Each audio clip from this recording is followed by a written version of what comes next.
The screen is black as the distant hum of machinery echoes through the darkness. A digital timestamp appears, 2:17 a.m.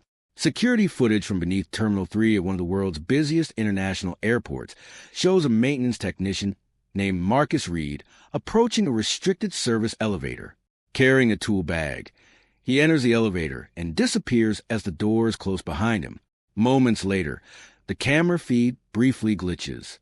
When the image stabilizes, nearly 4 minutes have passed. Narrator: every floor in an airport has a purpose. Every corridor is documented. Every access point is recorded. Yet one elevator repeatedly stopped at a floor that officially did not exist.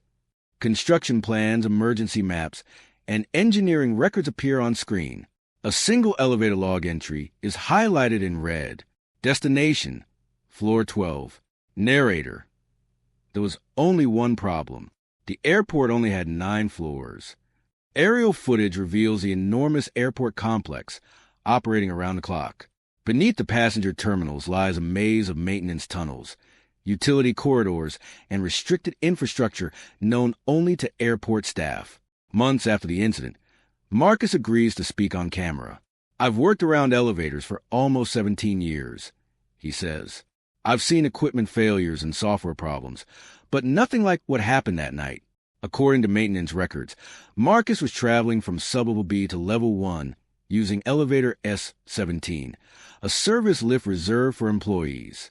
After selecting Level 1, he watched the display change normally before suddenly flickering.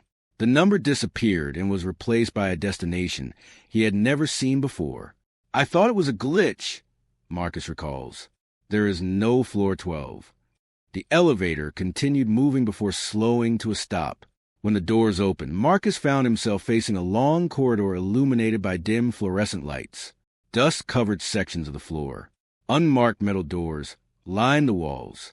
There were no signs, room numbers, or indications that the area was part of an active airport. "It looked old," he says. "Older than anything I'd seen inside Terminal 3. Marcus stepped into the hallway. What disturbed him most was the silence. Airports are never completely quiet. Even underground ventilation systems and machinery create a constant background noise. Here, there was nothing. As he examined the corridor, the elevator behind him chimed. The doors began closing. "Wait!" he shouted, rushing back. The doors sealed shut and the elevator descended, leaving him alone. Marcus immediately radioed airport control. "I think I'm in the wrong area." The dispatcher asked for his location. Marcus looked around. "I don't know." Inside the operations center, security personnel reviewed elevator records and access logs. The results made little sense.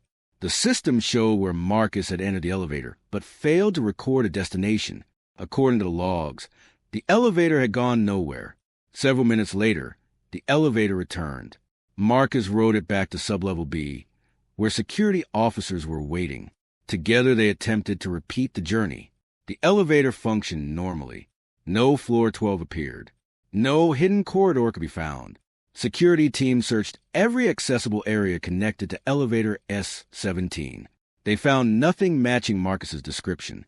Airport management opened an incident review. Engineers suggested a software malfunction, display error, or electrical fault. The explanation seemed reasonable, and the case was nearly closed. Then an analyst reviewing archive system data noticed something unusual.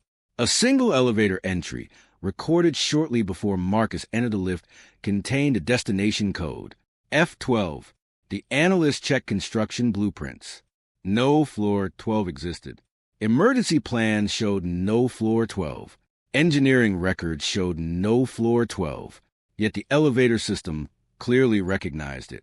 Investigators began searching deeper into archive records, maintenance reports, and security files.